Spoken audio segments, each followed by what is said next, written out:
Good morning po, magandang umaga sa ating mga minamahal na guro. Though we are not yet formally starting, I just want to greet everyone. Let's allow others to come in, 1 to 3. We are expecting 500 here and another 500 or more sa Facebook Live. Because the registered natin is more than 1,000. Coming from all over our country. Yung mga nakapasok kanina, I asked kung sino yung mga suki na ng Digitech at ang daming nagtaas ng kamay. Sino kaya yung first timer naman? Any first timer here?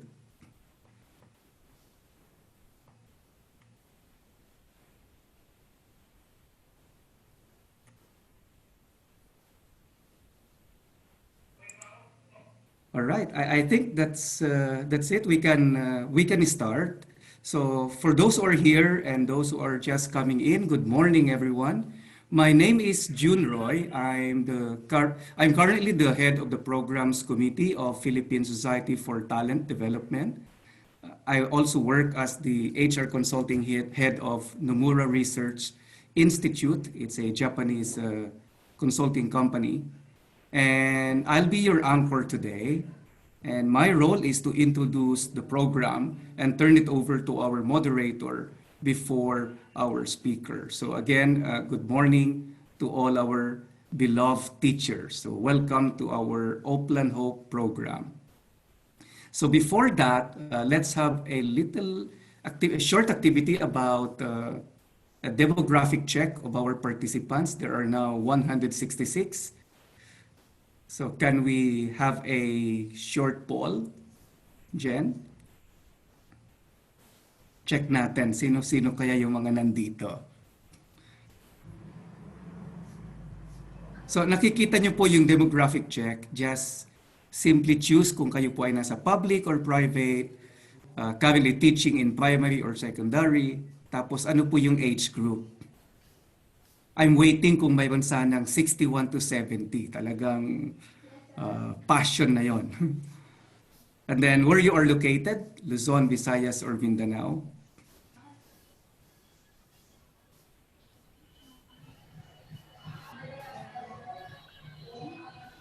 Okay, so we will give you a few seconds to do this.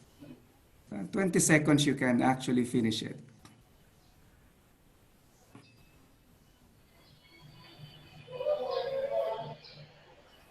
The last time, if I'm not mistaken, nasa mga bandang 31 to 40 and 41 to 50 yung mga participants.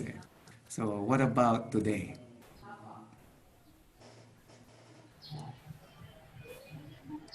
Okay, can we show the initial results? Ayan, so karamihan pa rin public, 67% are from the public schools. And then currently teaching in secondary. Okay, mayroon ding postgraduate, wow. And then age group, so this time it's well distributed actually. So 31 to 40 is still the highest, 37%, followed by 20 to 30, mga bata, no? And then 51 to 60. Wow, may 61 to 70, kaway-kaway dyan. There's one participant at this age. My hat's off to you, sir or ma'am. Talagang yan ang passion ng pagtuturo. And then location of the schools, karamihan po ay nasa Luzon, but we have participants also from Visayas and Mindanao. Talo pa rin ang mga lalaki pagdating sa pagtuturo.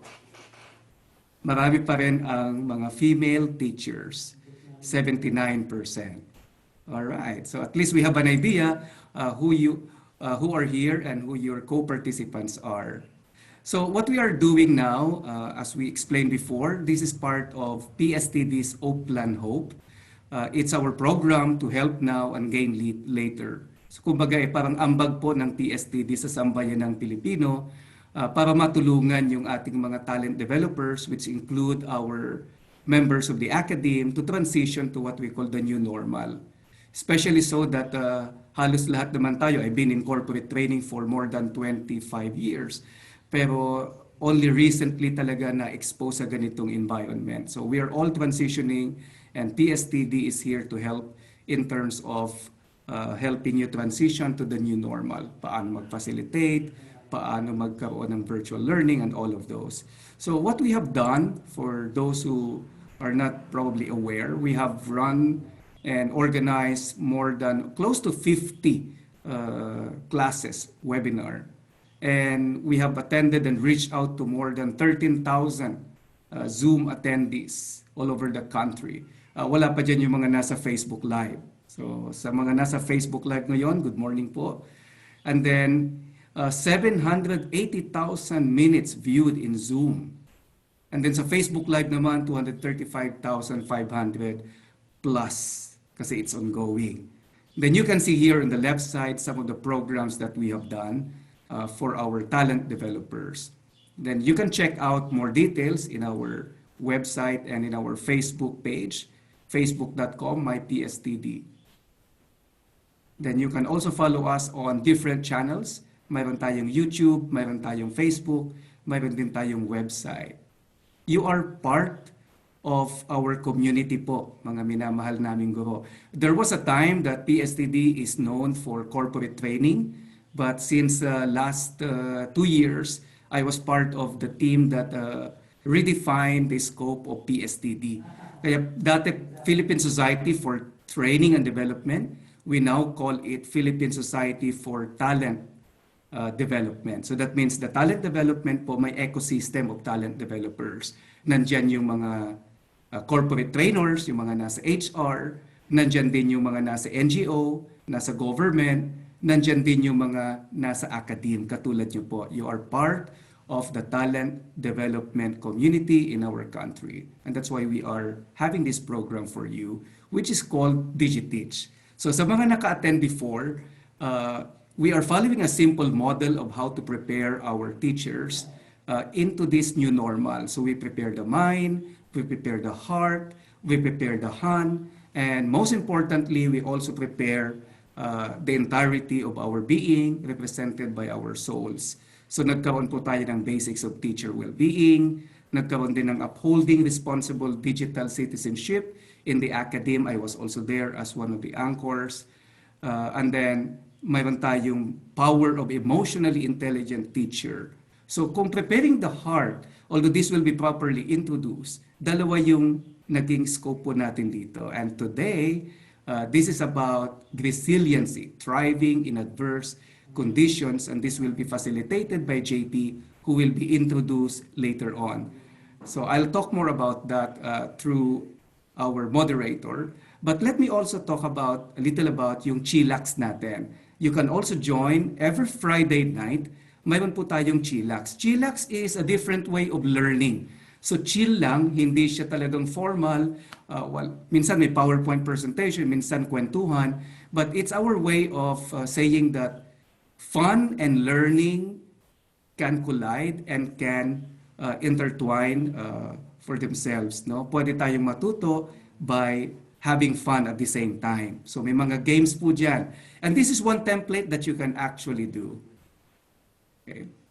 We also have incoming programs that you can attend. So from trainers to writers, effective mentoring, and many more. Abangan nyo po yan. Design sprint, even yung coaching versus crisis, nandyan din po. So marami pa yan na pwede nyong abangan. So when you become a member of PSTD, marami din pong benefits. Aside from sharing, you also get the opportunity to network with all other talent developers in the country. So we encourage everyone to also join the community. And now, without much further ado, we know the reason why we are here. This is all about our DigiTeach, Grisiliency training, thriving in adverse conditions, how you can learn the key concepts of AQ, which our speaker JP will talk about. But before that, let me first introduce our moderator for today. No mistaking about it, you can see her shirt. It's Teacher Maricar or Maricar Fernando, Teacher Car for short. Kikita niyo sa t-shirt niya, siya ay isa pong guro. She is a strong advocate of children's rights and education in the Philippines. She is currently taking Masters of Education in adult learning at Monash University in Australia. So nasa Australia po ang ating moderator. Teacher Carr has been a part of Ayala Foundation's educational program journey and evolution in the last 17 years, first as a teacher, then as a teacher trainer, and finally as educational development manager. Yung experience po niya malawak. Her experience has afforded her the opportunity to converse with trainers like you, fellow teachers, students, community. Malawak po yan. She has always believed that beyond the numbers reached for project implementation, there is a greater need to listen to the stories created by the communication and program partners. So without much further ado, mga minamahal naming mga guro, mga teachers, let me introduce our moderator for today, Maricar Fernando, or as we fondly call her, Teacher Car. Maraming salamat, June Roy. Magandang umaga po sa ating lahat. Nakapag-almusal na po ba tayo? Ayan. So, as mentioned earlier by June Roy, we welcome you to this fourth installment of PSTD's Learn from Home series, with this month dedicated entirely to all of us, dear teachers. So, as mentioned, last June 5, PSTD has already conducted the training needs analysis for us to better understand what your needs are, especially when we face the remote learning situation come August 24 sa pagsisimula po ng klase, and I'm sure you're all gearing up for the start of classes and that you've been preparing so hard so that we can really provide the best possible learning situation for our learners even in the midst of the pandemic. As mentioned earlier too, itong series na ito is going to be a 4-part component. We prepare the mind, the heart, the hand, and the soul. At sa linggong ito, nandito po tayo sa preparation of the heart. And siguro bago tayo magsimula, no, tignan po muna natin yung ating mga reminders. Maraming salamat for coming in on time. Let's take a look at the microphone icon. Let's ensure that we are on mute. If we have comments, insights, or questions later on, we don't have to unmute ourselves. We'll just use the Q&A tab para po sa ating mga katanungan. At para naman sa ating mga komento at insights, we can use the chat box. 70% halos ng ating mga participants ngayon ay first-timers na makikibahagi sa ating PSTD Learn from Home series. But I'm sure hindi na rin sa inyo bago yung yung paggamit ng Zoom. Para naman sa ating mga kasamahang nasa Facebook Live, you can also send us your questions, your comments, and your insights via the comment feature on Facebook. Make sure that if you are sending us your comments or insights, that you are addressing them not just to our panelists but also to the attendees of the session. Sa ngayon, meron po tayong almost 300 participants already, and it would be very interactive kung makikita rin po nila ang inyong mga komento o insights, at nang sa gayon ay makasagot din tayo sa mga sinasabi ng bawat isa. Additional reminder, we're also requesting you to prepare writing materials, or if you have your own journal, that would be ideal, because our session for today will be very reflective, and there will be opportunities for us to respond and to reflect on our situation and our responses on what the components are that will be discussed later on by our esteemed resource speaker. So there, I'm sure you're all very excited to listen to JP Villanueva on what Grisiliency is, on how we can take a look at the different concepts of adversity quotient, and why AQ or adversity quotient is so important these days. Siguro, no, balikan din po natin yung ating mga naramdaman o ating unang mga naranasan nung magsimula ang pandemic, nang pumasok tayo sa ECQ hanggang sa ngayon na naghahanda tayo sa pagsisimula ng klase. Maaring napakaraming emosyon yung ating nararamdaman. Marami rin tayong mga pagsubok, malaki man o hindi na naranasan. Pero sabi nga nila, yung mga Pilipino daw, isa sa pinakamatatag na mga tao sa mundo. So, narinig ko to nung tumama sa atin yung bagyong Yolanda at bagyong Ondoy, no. Maraming humanga sa katatagan ng mga Pilipino. So we have been considered as some of the most resilient people in the world.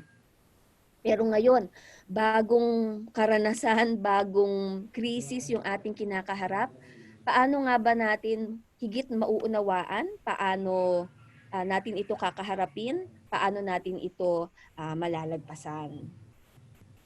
And to help us better understand what AQ is, and more importantly, to help us identify the components of coping with adversities, joining us today is JP Villanueva. JP Villanueva is on a quest to unleash human and organizational potential, especially in the future of work. He fulfills his personal purpose through practices in operating model architecture, transformation road mapping, workforce reshaping, and talent strategy. JP is the Human Capital Strategy and Service Architect for Viventis Talent Development in Southeast Asia. He is also the main resource person on talent management for Ateneo Center for Organizational Research and Development, having authored its framework and certificate course. Prior to Viventis, JP has had a total of 20 years experience in HR and management consulting. So we are all definitely in good hands. And without much ado, let's welcome virtually our resource speaker, JP Villanueva. Magandang umaga, JP. Magandang umaga, Teacher Car. Magandang umaga po sa lahat. Maayong buntag, maayong aga sa tanan. I'm originally Ilonggo, so you probably will trace some sweetness in the way I speak, and that's normal for me. So malaki pong karangalan for PSTD to allow me to speak to all of you and to talk about Grisiliency. No? You might want to check the term Grisiliency, but you cannot find it in the dictionary. Precisely because Grisiliency is a term which we coined, especially combining two important attitudes, behaviors, or skills. It's a combination of grit and resiliency. So we are combining two very important behaviors, two very important dispositions and attitude in life. And resiliency is about how do we thrive, no? How do we thrive in adverse conditions? And I think this is a very important topic, especially at this time. Honestly, we do not still know when the pandemic will end. And if you will notice, this kind of adversity is rather different because of its prolonged nature. Kasi 'di ba pag bagyo, ilang araw lang nakakabangon na kaagad tayo, and we have been in quarantine in this case for a number of months already. So in fact, just to let all of you, my dear teachers, anticipate a lot of the impact of the pandemic is not just on the physical aspect, but especially on the mental and emotional aspect, not just of the students, but also yours. And this is something that we will focus on today.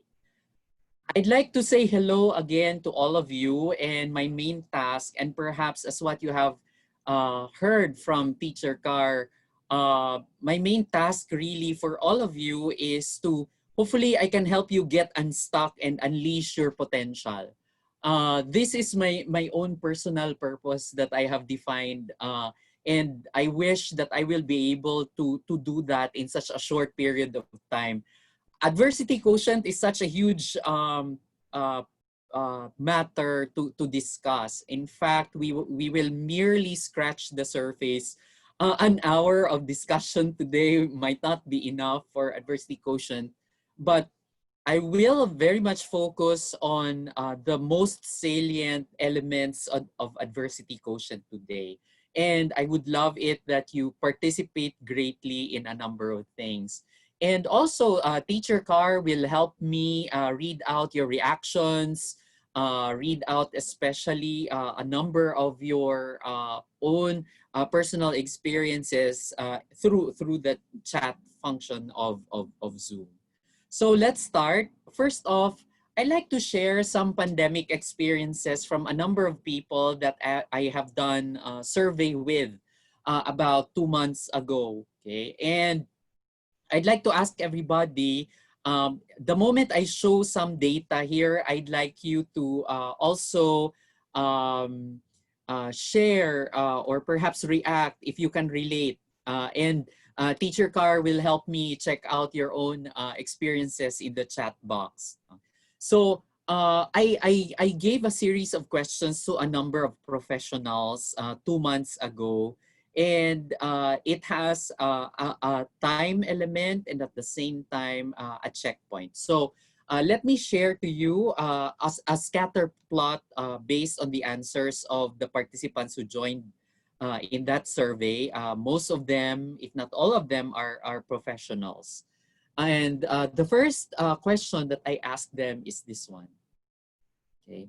Uh, this was, I asked them to recall when the pandemic, when the quarantine was declared sometime February. I asked them, how did you react when the enhanced community quarantine? So this is ECQ back then. How did you react when the enhanced community quarantine was announced?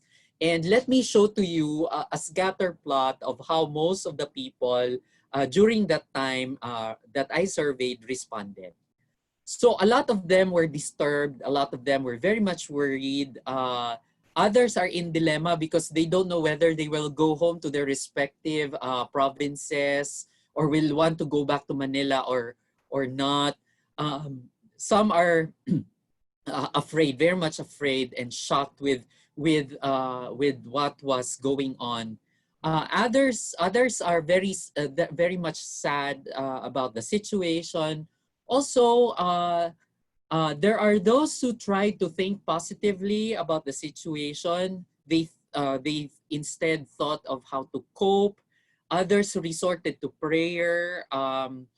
Also, remember that during this time, we normally receive a lot of information all over the place. So some of our participants would want to verify the information that they received because they do not know if they are real or not. The others try to read articles. Also from others, it still didn't sink in. On the other hand, for those who are really wanting to get a hold of the situation, they try to strategize. I remember some business owners already planning and replanning different scenarios during that time. Some have set up work devices at home because they wanted to start working from home instead. Others also try to transfer files online so that it would be easy to access them. As all of you know, not everybody still has access to cloud where you can store information and you can get your information, retrieve information anytime, anywhere. Some had to transfer some of their files from their own laptops and their own local storage drives to cloud. The others tried first to stock food and essentials. Others tried to also prepare for what can happen for the long haul, etc. Now, you will notice in this scatter plot, we all have different reactions, right? If you will notice, the people who answered this survey had different reactions. But let me give you a good framework to understand these reactions all over. Let's try to get some sense of why did this happen? Why did we have different reactions? And why did we have different experiences during this time? Okay. And in fact, I learned this 10 years ago from Dr. Liz Miller. So Dr. Liz Miller said our experiences, emotions happen whether it is through high energy or low energy. Okay. So if you will notice, my scatter plot that I'm showing to you is distributed based on the intensity of the energy that we have here. On the other hand, we are looking at whether the experience has given you a negative feeling or a positive feeling. So if you will notice, we are looking at 4 quadrants all over. So there is a combination of high energy and feeling negative. That's our upper left quadrant. So your anxiety, your worries, your panicking, your overwhelm, your fears happen with high energy and a negative feeling. But if it's a low energy and it's a negative feeling, then this is where you get depressed, no? Whether it's temporary or prolonged, that's low energy and feeling negative. Your feeling of helplessness happen in that quadrant also. And then of course, there is at low energy, there is also the continuum of the feeling positive. So this is when you start to become reflective, or when you come down, or when you try to distance yourself from your emotions for the meantime so you don't get overwhelmed. This is trying your best to move to that quadrant of low energy and feeling positive. Whereas with high energy and feeling positive, this is where the action happens. You get to look forward and really get on to doing something about your situation. Now, one significant key insight that we are seeing about our reactions, the uniqueness of all our reactions during the announcement of the enhanced quarantine was this one. In any abnormal situation, our range of reactions are normal. So, although your situation or your reactions might not be as understandable as you think. So, at times and minsan talaga hindi mo maintindihan yung damdamin mo, kung bakit ka balisa, kung bakit hindi ka mapalagay, kung bakit hindi mo alam ang kailangan mong gawin. Klarong-klaro sa utak mo yung gusto mong gawin, may checklist ka pa, pero yung puso mo wala doon. No? In an abnormal situation, your reaction is normal. Okay? So I'd like just to assure everybody, please give some allowance to yourself. Huwag masyadong husgahan ang sarili kaagad-agad sa mga reaction ninyo. Kasi sa isang abnormal na sitwasyon, normal po yung reaction nyo kahit hindi nyo po naiintindihan. So just checking, Teacher Carr, how are our dear teachers reacting over the first scatter plot? So far, I think many of the emotions you've presented resonate with most of our participants.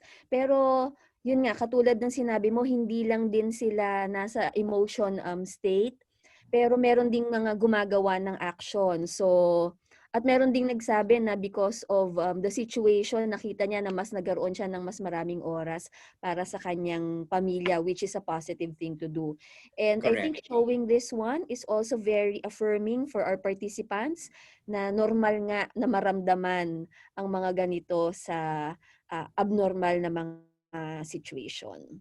Correct. And just to perhaps highlight to everybody, emotion is emotion. Okay, it's energy in motion. Okay, in other words, it's how high or low your energy is when you feel something. The more important thing to understand is, based on your emotion, will you react to it, or will you respond to it, or will you not do anything at all about it? So that's something that we have to look into moving forward, because later on you will see how we will navigate our emotions I think yan ang importante. Just to share siguro nung Holy Week, kasi part ng volunteer work ko is magbigay ng retreat. Isa po ako din na my volunteer work is being an associate of the Center for Ignatian Spirituality.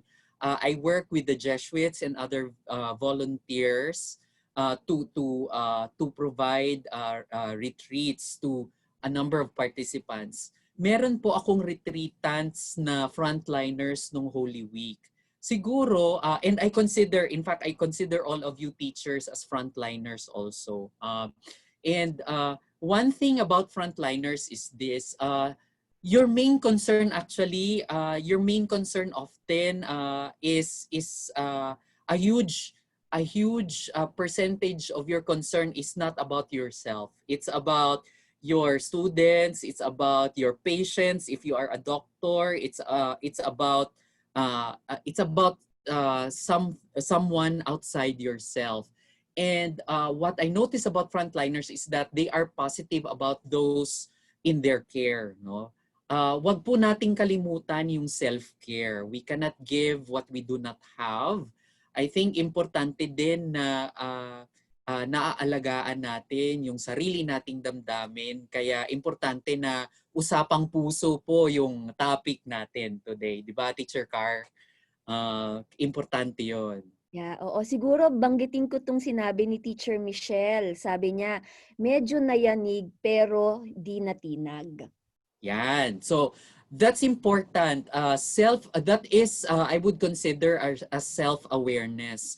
You know where in a range of emotions where you are. Importante yon, no? So let's look into other data to understand more how to navigate our experiences, especially during abnormal situation.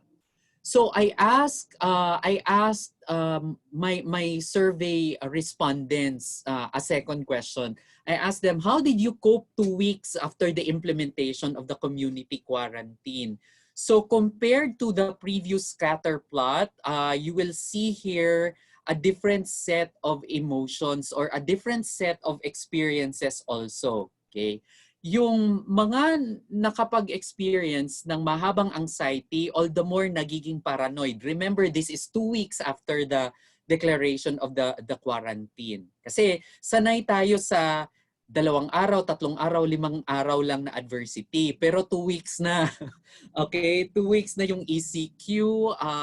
Plus ECQ entails not just internal fear but also a lot of limitations, no? Hindi sa lahat ng bagay yung mga pangangailangan natin available.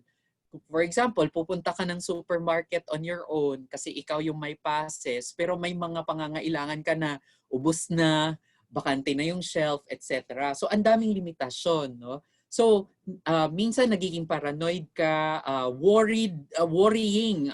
Some of you probably got so worried about the rising cases that we have. All the more now. At this time, mas lalong nakakakaba kasi nagre-rate tayo ng average of 2,000 cases per day. No? Others also 2 weeks after the implementation of ECQ, a lot were very much concerned about the lack of countermeasures against the situation. A number also were very much uneasy in a prolonged period of time. Others are still adjusting. Also, others are somehow napanatag na kasi yung iba, awa ng Diyos, nagkakasweldo pa rin despite the fact na maraming natanggal sa trabaho din. The others started to practice mindfulness. They find ways to exercise. So if they have anxiety attacks, they find ways to do breathing exercises to get out of the situation. Lalo na kung sanay ka sa Facebook and mahilig ka mag-check ng Facebook from time to time and sunod-sunod sa feeds mo yung mga hindi kaaya-ayang balita. So kahit ikaw very much affected, no? Others tried to limit their exposure to Facebook during that time. Others tried to read legit websites, and others also diverted their attention. A lot tried to mourn over their relatives and friends who passed away during that time. Some felt helpless. I think this is normal. I have friends who are priests who felt helpless because of the ECQ 2 weeks after it was declared, because they could not assist those who are dying. They could not give and say mass. In fact, some of them felt guilty, and I would suppose it's the same thing for teachers. No, it's hard to not be there for your students who are actually graduating. Ang hirap na wala kayo doon sa tabi nila, no? Others tried their best also to cope better. They kept habits of hygiene. Yung iba nag-umpisa ng urban gardening. The others tried to reach out to others. May social distancing nga, may physical distancing, but they kept the connections. Now, I'd like to showcase to you also, siguro mahirap ang buhay kung walang label, di ba? Kahit saan. Kahit sa relationship, pag walang label, nahihirapan tayo, di ba? So siguro lagyan natin ng label yung mga quadrants natin, no? I think it's important for us to name these quadrants. The high energy and feeling negative quadrant is what I call the agitation quadrant. In other words, pag may nag-trigger sa'yo, tumaas yung energy mo and it's negative, that's agitation. Okay? So take note of that. Sa baba, kapag feeling negative ka pero low energy, that's what you call the quadrant of helplessness. That's the quadrant of helplessness. Then, if you move to the right section of feeling positive and it's low energy, that's the area of calmness. No? That's the area of calmness. And lastly, the high energy and feeling positive is the arena of action. Now, I'd like to reiterate that actually you can move from one quadrant to another. You can intentionally move from one quadrant to another.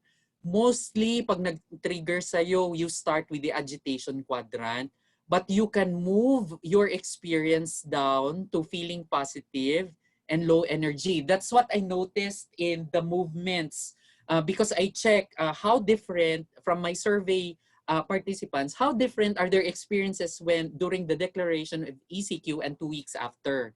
Some move from agitation down to calmness. Others, those who are in the calmness quadrant, move to the action quadrant. There are also those na nasa calmness quadrant na pero bumalik ng agitation. And that's okay. Okay, that's okay. And then those who are, there are those who move from agitation down to helplessness. Okay, na-depress, medyo helpless, no? But there are those who are in the helplessness quadrant who also move to calmness. Okay, kinalma nila yung sarili nila at hindi nagpadala sa discouragement na na-experience nila. Now, what are important lessons and key insights in the different movements in the quadrants are we seeing here? What are key insights that we are seeing here? So one thing is you can actually intentionally move from one quadrant to another. You can navigate yourself all through this. So just a checkpoint, magpa-poll tayo, Teacher Car, no? Let's have a quick poll. At this time, just to check on you, saang quadrant po kayo, no? Are you in the agitation quadrant? Are you in the helplessness quadrant? Are you in the calmness quadrant? Or are you in the action quadrant?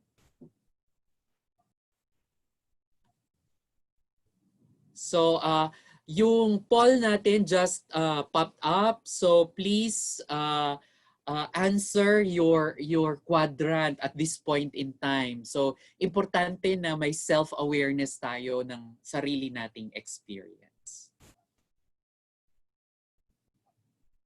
Sige, Nakita ko merong mga sumasagot din sa ating chat box. Siguro you can also take a look at the poll. Para isang click po makikita na natin yung general feeling ng lahat. Correct. So in 10 seconds, we will check your answers to the poll. No? While we're waiting for the results, Teacher Car, any reactions from our participants na significant? So far, ang sinasabi nila, parang medyo nagmo-move sila towards the action eh. Kasi yung Okay. mga emotion kanina nandoon sa agitation and helplessness. Pero ngayon nakikita ko, sinasabi nila, we are the master of our own minds. We stay positive, we control our feelings, and we never forget to pray. Sabi ni Teacher Okay. Cleofe. That's wonderful. I think another, and we have the results of the poll. So majority, 47% of our respondents are in the action phase right now. Probably just to credit all of you, attending this webinar is a form of action. Learning and arming yourself how to handle the opening of classes is the action phase. So that's important. A certain portion is in the calmness section also at 42%. We have a few who are in the helplessness stage, which is 3%. But please do not, I would say, please honor how you feel at the moment.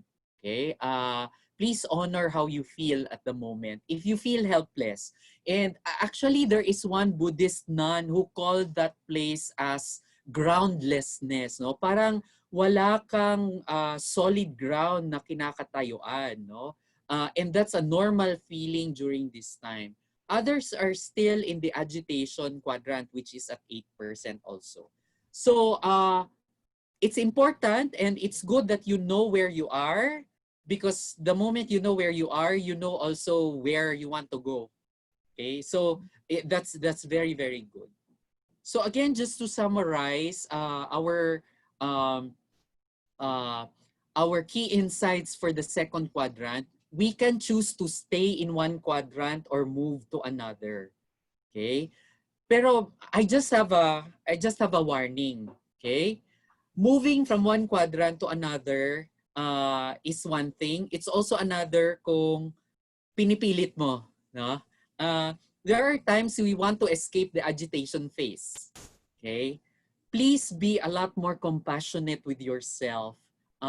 Sometimes it's deceiving, akala natin nasa action quadrant tayo when in fact yung trigger ng action natin is actually the agitation phase, no? It's still, be mindful of two things that is your common temptation nowadays, no? Be mindful of number one, acting based on fear. Okay, that's one. And secondly, allowing yourself to wallow because of lethargy. Okay? Okay, so that's one thing that you have to fight against is discouragement during this time. Okay? Now, you will notice also that the pivot point in the quadrant is always calmness. Yung home base nyo. So for example, natitrigger kayo ng fear or ng anxiety, your pivot point is to go to the calmness quadrant. Okay, you cannot jump immediately from agitation to action. Okay, because usually you become less mindful, nadja-jack up pa yung survival part of the brain ninyo, or yung obsessive part of your brain ninyo, hindi pa gumagana yung tinatawag natin na prefrontal cortex of your brain where you make proper decisions, no? So ang importante is we try to calm down first before instead of being reactive towards our agitation. And lastly, navigating through the quadrants is called grisiliency, no? Moving around the four quadrants is called grisiliency. Okay. Some psychologists will call it psychological flexibility, but they are the same. Okay. So, Teacher Carr, let's move on to the third question that I asked the survey respondents back then. Sabi ko, I asked them, oh sige, so that was about 2 months after the ECQ. Sabi ko, how are you coping with the enhanced quarantine right now? So you will notice a few, similar to, if you will notice, Teacher Carr, similar to our survey earlier na nakita mo, still a few are in the agitation phase. Pero a lot of people and participants, if you notice, nagmo-move na sa right section of our quadrant. Okay? And then so nakikita nyo nagmo-move, no? Nag-a-adjust din yung ating participants. And then I also asked them, what are you planning as we slowly edge into the post-peak and the post-pandemic phases? That's what I asked them. A number of them moved all together. We're talking here about planning already, no, for the immediate future. You will notice that everybody has moved to the calmness and the action phase. So just to summarize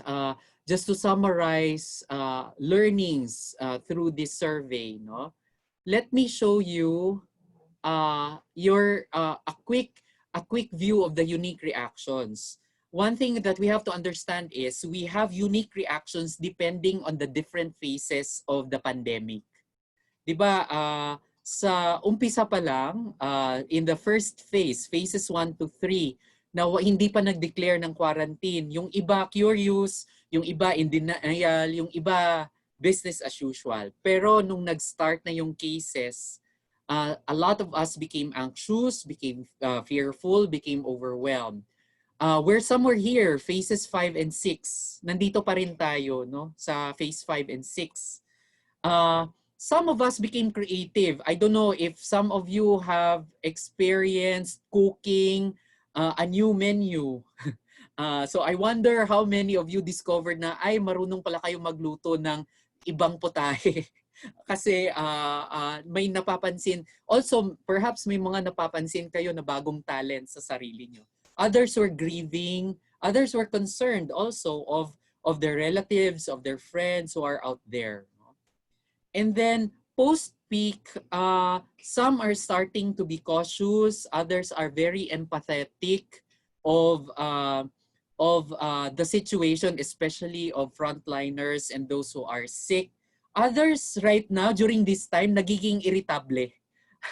So, kasi very prolonged na yung pandemic. Very prolonged. Nakailang buwan na tayo, di ba? And we are not seeing improvement generally during this time. In fact, pataas yung cases natin.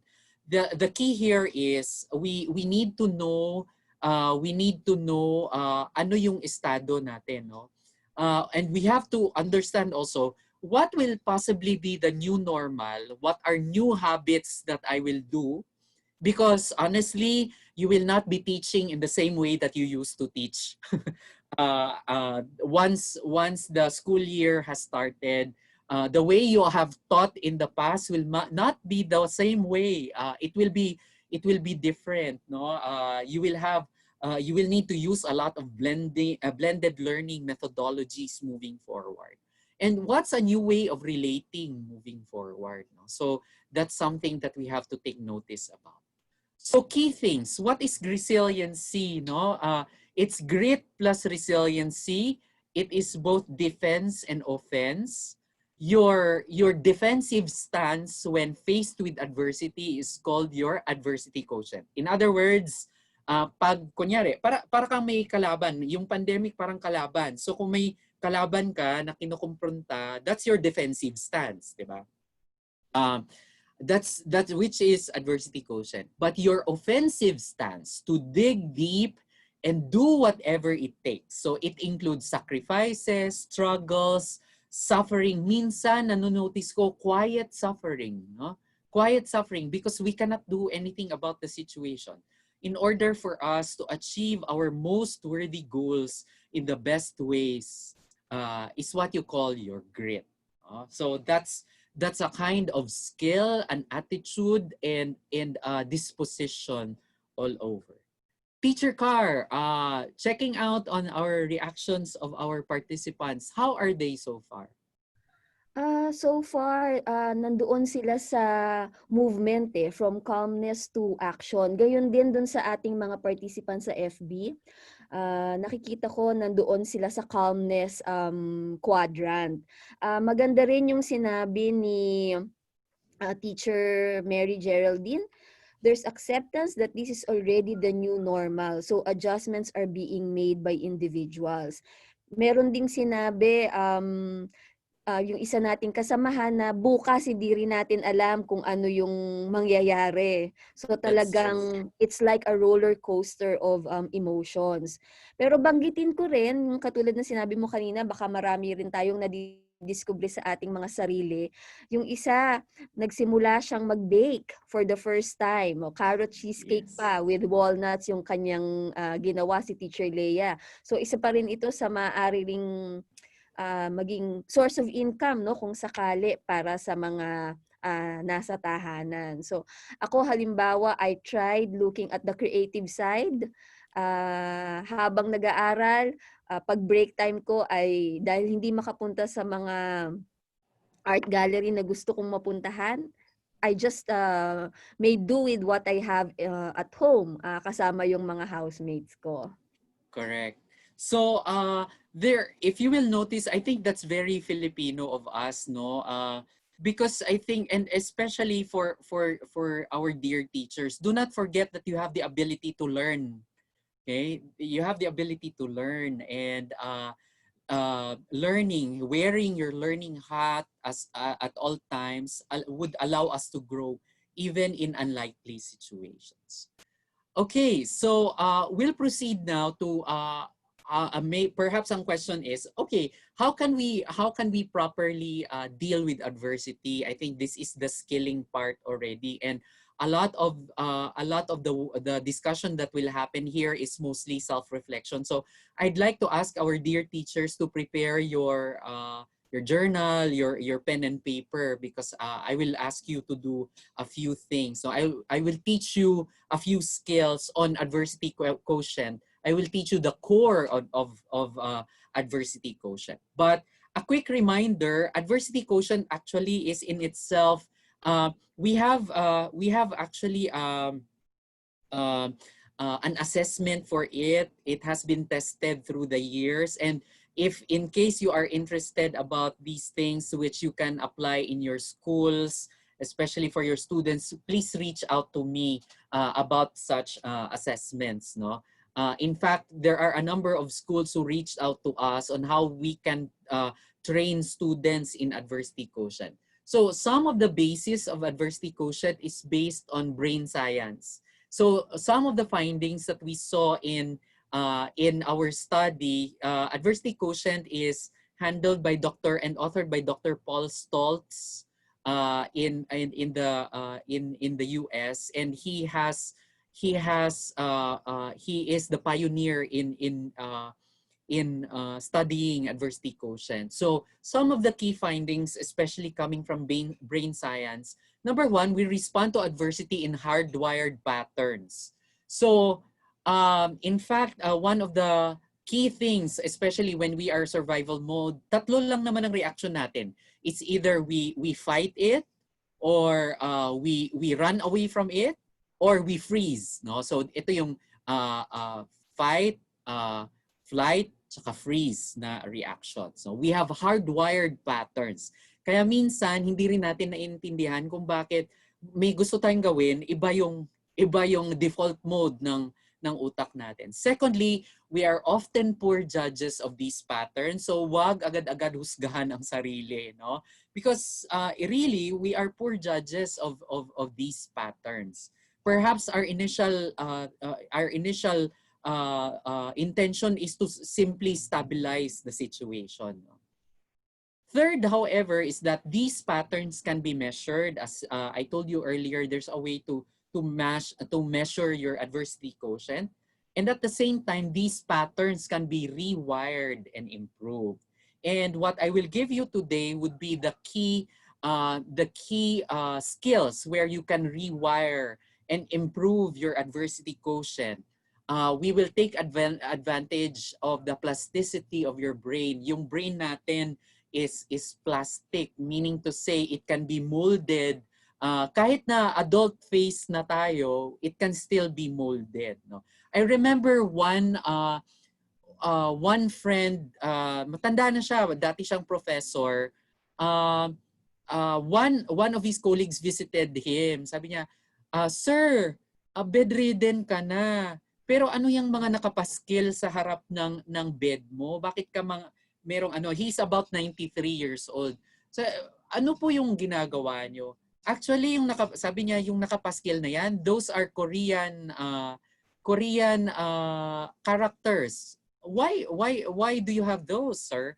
Sabi niya, I'm learning Korean. At 93, nag-aaral ng Korean, di ba? So, that's the plasticity of the brain. Yung puso also natuturuan maging plastic. Not na plastic pero more of adjusting to our experiences, no? So here are four parts or four skills about adversity quotient. I call them the core of AQ kasi ano siya, mnemonic siya, CORE, no? Let's talk first about control, okay? So, definition muna tayo. So, control is how you perceive, you can influence actually whatever happens next to your situation. So, let's say, all of a sudden, naging anxious ka kasi hindi mo alam yung kung let's say, there's a friend that you cannot contact, okay? And you are very much worried. Control is about how you look at the situation and how you can actually influence what will happen next. So that's control. So please take note of the CORE. Now, because we will. By the way, I will give trigger questions later to you, no, and then we will have key activities on the core.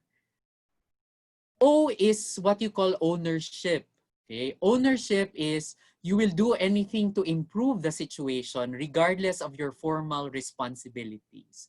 This is, in other words, remember that adversity is not in the realm of normalcy.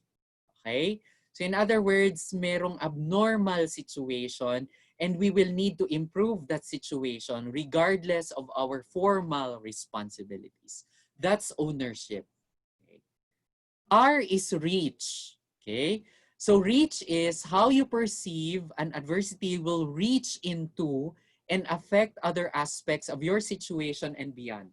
The funny thing about the number of years that we have assessed people throughout the world, meron kaming data for Philippines. Ang portion na kung saan napakahina ng Pinoy is on the reach part. In other words, mahilig tayo na yung ibang portion ng buhay natin apektado ng experience natin. So kunyari, meron tayong not so good experience at work, apektado yung family life natin because of that. Okay? That's a finding in the number of respondents that we have assessed on reach, no? In other words, kumbaga yung emotional for the lack of a better term, yung emotional hemorrhage natin napupunta sa sa ibang aspeto ng buhay natin. And endurance, the last skill. Endurance is how long you perceive the adversity to last or endure. So, I'd like to throw key questions to all of you. So, ready your journal, no? For each one, because I have one question for each. Let's start with control. Perhaps this is a good chance for you to reflect on yourselves, no? What are facets? So let's talk about control first. What are facets of my situation that I can potentially influence right now? No? In your journal, what I would like you to do is divide your journal into two. Magguhit lang kayo sa gitna. Divide the paper. Yung may isang section, the left section is no control, and the right section is can influence or control. You see here a sample of my own situation right now. Yung hindi ko kayang i-control is how the government is acting, the duration of quarantine, how other people are responding, the speed of vaccine creation and delivery, the needs of my clients, hindi ko yan makokontrol. Pero yung kaya kong kontrolin is yung sarili kong behavior, yung sarili kong habits. Social distancing is something that I can do, yung which often we fail. Yung immediate environment ko, kaya kong ayusin. Yung productivity ko sa bahay, yan, I can influence that. how I communicate with my team. Also, I have a number of people under reporting to me also. So how I communicate, I cannot control their reaction, but I can control my own way of communicating and how I engage with my clients and how I interact with my family. No? So just determine three, no? Three na wala kayong control and three na meron kayong influence or control, no? And then once you determine that, no, and please continue to write, no, choose one that you can influence or control because we will look into that in the succeeding questions under core, no. So O, for example, ownership, which is the second question. How can I step up today to make the most immediate positive difference? So for example, in my case, yung kaya kong gawin, ano yung pwede kong step up today, no? Tung araw lang na to. So in my case, because I still, like right now, what is affected is yung mga classroom trainings na hinahandle namin sa company namin, hindi na namin madedeliver kasi lahat nagwo-work from home. So yung pinaka step up, yung ownership, what I can do is to transfer classroom training to blended learning.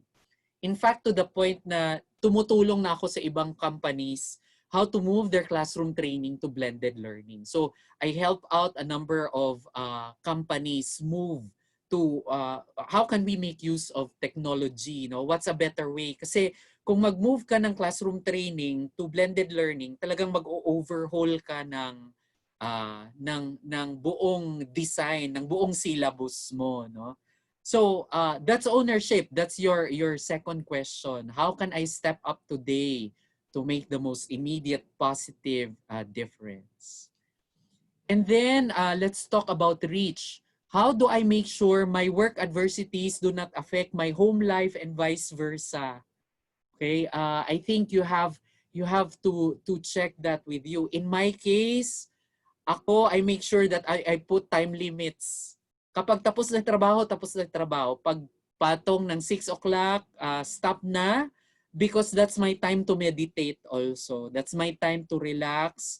That's my time to think about other things. That's also my time to call my mother and my father who are still in Iloilo. I cannot go home, so I check on them on a daily basis. Yung nanay ko po, nervyosa. So may mga gabi na hindi po siya makatulog. So I have to call her and counsel her. Kasi yan lang ang kaya kong gawin. So I make sure there is time for everything, no? Kung kaya ko pang mag-workout kahit sa bahay lang, kahit body weight exercise lang. Alam nyo, exercise helps a lot during this situation. So please find time to do some physical exercises. Kahit chores lang yan, household chores. No? So how can you make sure your work adversities do not affect your home life and vice versa? And lastly is endurance. What can I do to take advantage of the rest of 2020? We still do not know kung kailan talaga tayo matatapos ng quarantine. So, ang kaya ko lang gawin in my situation to endure, kasi I don't know kung napapansin nyo, as the quarantine prolongs, notice how you are reacting. What's your level of boredom nowadays, no? Check on your level of boredom, check on your level of irritability, check on your level of impatience, okay? Because the next pandemic is mental health, okay? And you will see that even among your students, okay? Hindi natin namamalayan, may nag-alter in the way we deal with our mental health, no? So what am I doing to take advantage of the rest of 2020? In my case, I have 4 key actions. First is centeredness. I make sure that I evaluate my personal values. Just to let everybody know, I am entering my midlife. I am in my 40s. I'm entering midlife, and a lot is changing in your midlife, and a lot of you probably notice that also. What I am doing now is to reevaluate ano ba talaga, and kasi pag midlife nag-iiba yung hierarchy ng values natin. So to center myself, I evaluate ano ba talaga yung mga importante sa akin kasi bumababa na yung energy level ko, yung metabolism ko hindi na kagaya nung bata-bata pa ako. A lot of things are going on. Also, there are work that I don't like to do anymore, etc. So I try to evaluate what exactly is important to me. Okay? Connectedness. So I reach out to important people in my life. I make sure I get in touch with them kahit na Viber. My sister is a frontliner and she's based in Houston. Her family is there. I have 2 nephews with her. But I'm very, very anxious of their situation because in Texas, the numbers are also rising. No? Yung mga big hospitals nila napupuno na rin napupuno and then there are those that are sent cases that are sent to the smaller hospitals, no? So I connect as often as I can to people who are important to me. What I also take advantage of for the rest of 2020 is to be creative. I design a number of new trainings, especially in the field of mental health, um, especially for the workplace. Also, the future of work. So I try my best to be creative. I find means to help out other people. And lastly is compassion. What is compassion? Compassion is not sympathy. It is not also empathy. Compassion is empathy plus action. So in other words, it's not just about wearing the shoes of others, how they feel, what their situation is, but also doing something about their situation kahit na may social distancing, no? That's my best way of what I can do to take advantage of the rest of 2020 so for example, trying to be compassionate to all of you as teachers and offering you a means to have a better handle of your situation is very much important to me. Okay. I will stop here and Teacher Carr, just to check with you.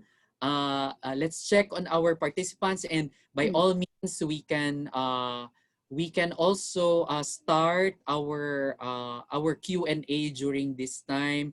I'm sure some of our teachers are also reflecting based on the key questions that I have. And just to assure everybody, I will make the material available for you as well, para may babalikan din kayo. Teacher Carr? Oo, napakaganda nung last component, no, on endurance. So para matandaan nila, 4 C's lang po para sa ating mga kaguro. It's centeredness, connectedness, creativity, and compassion. And then combining it with action. Sabi ni Teacher Cheesy, reach is very important. The new normal requires me to answer my phone anytime. So, paggabi, pinapatay na raw niya yung kanyang cellphone in order for her to also provide self-care for her own self. Sabi din naman ni Teacher Leia, never bored due to a lot of things to be submitted online. But I think some of them, we really have to be thankful for because we have work to do and I have a job. So, That's yun, a Yes, that's a wonderful attitude. Gratitude uh, mm-hmm. is is a very important attitude during this time. Just simply counting 3 things you are grateful for in the morning will help you throughout your day. No? So what are 3 things that you are most thankful on a daily basis? Please do that. Yeah, totoo yun. Ako pag babalikan ko yung ginagawa ko dati, no, at the end of the day, I used to write 3 things that I'm grateful for. Siguro on my end, that's one thing that I will go back to again as part of caring for myself and ensuring that I have something to look forward to more the following day. Yep. Sa ating mga kasamahan, Would siguro meron nagtanong dito si Teacher Pamela. Sabi Yes, niya, how sure. can we relate or connect emotional quotient with adversity quotient? So kung meron Okay. din po kayong mga katanungan, please feel free to write them on the Q&A tab. At para sa mga nanonood sa Facebook, you can send your questions and comments via the comment feature. Yep. So Teacher Car, yung difference is this. Adversity quotient, the context of adversity quotient is exactly when an adversity happens. EQ kasi the components of self-awareness, self-management, and at the same time yung how social awareness and social management, those competencies can be used during normal situations and also abnormal situations. Pero kasi yung brain natin is different during adversity. Yung wiring natin during adversity is different, no? So iba yung konteksto ng adversity quotient. But they are very much related, no? They are very much related. Yeah, siguro if I may add, yung adversity needs adaptability, no, nabanggit na din kanina. And in order for us to adapt to change because of the many varying changes that we're experiencing, whether in the personal life or in our professional life, is to, in saying the core in another way, is to see it, to own it, to solve it, and to do something about it. Yes. Ayan, more gratitude and less attitude, sabi ni Teacher Ana Sanglay. Yep, yep. There's a question from Ralph Louis Quejada, if there's a standard measure of AQ. Yes, there is. In fact, it's an assessment. It's an assessment tool that is given to us by the Peak Learning Institute. So please reach out to me about AQ assessments. Oo. Sabi rin, tanong din ni Teacher Kimon, Grisiliency is interesting. Are there research about this construct that have established its validity and reliability? Yes, adversity quotient was produced sometime in the late 90s by Dr. Paul Stoltz. Mhm. He has produced a number of books. Included there is Adversity Advantage. So you can look for it in Kindle, Adversity Advantage. And also he has a book on grit. His name is Dr. Paul Stoltz. That is different from Dr. Angela Duckworth's book, which is also in grit. But both doctors are talking to each other, actually. Yeah, si Angela Duckworth has received a lot of views already for that outstanding TED Talk on grit. And it's something that we also use in many of our teacher training session. Correct. Eto, sabi naman, tanong ni Teacher Daisy, is this also relevant for those ages 60 and up? Yes, as long as we are as long as we have energy, as long as we are alive, this is very much important to them. But what's important to people who are in their who are aging is a lot of calmness, no? Kasi mostly their capacity to be resigned to the situation, and how else they are hopeful. I think you should check the hopefulness. How hopeful are our aging parents, for example, about the situation is. It's still very, very important. Okay. May follow-up na tanong si Teacher Rafonzel. Tanong niya, they find it hard for some people to accept adversity. How do we then encourage them to be resilient in adversity and not remain negative? Okay, use the core with them. Facilitate the core with the core question. So first, let them do the activity that we did. Divide the paper into two. What's controllable, what's not controllable. You start with that. So you do coaching for them. No, you can do coaching. What's important, however, is mostly these people could not distance themselves from their emotions. They could not distance themselves from their agitation. Yan yung ano. So you have to help them get down to the calmness quadrant before they can go up to the action quadrant. Kasi often may tendency, there are people who have the tendency to feel victimized by the situation, which is in itself, I would say, it takes a while, no? Kasi hindi naman tayo one of where we human beings are not problems to be solved. Please make sure that we have a good understanding of who we are. We are all mysteries to be lived with. So compassion is important. Sitting with their suffering is important. No, before you can move to action. Yeah. Okay. Interesting yung tanong ni Teacher Roxanne. Sabi niya, being optimistic is related with resiliency, but how will you draw the line between being optimistic and toxic positivity? Okay, the middle ground is a good grasp of the reality. Merong mga overly positive na hindi na grounded sa reality kasi, so hindi na check yung ano ba talaga yung nangyayari. In other words, may form of positivity na in denial of what's going on. Okay? There are certain truths that they could not accept, so positive na lang. On the other hand, meron ding overly feeling helpless na, no? So the middle point will be a good sense of reality, no? Distance yourself from your emotions and deal with what's going on outside you. I know we are over time right now. Some of the questions, please send them over to me. I can definitely answer them. And then also, in fact, there are key questions like Ansharina Banson is asking. Some people are not really expressive. Is there a way we can be hinted on how a person really is? I'll answer that in the best I can through the questions that will be sent to me. But just to quickly answer that, it takes a while to observe, no? Observe first other people, especially your students, no? Observe how your people are, or how your students are reacting to certain situations, because hindi yan one size fits all.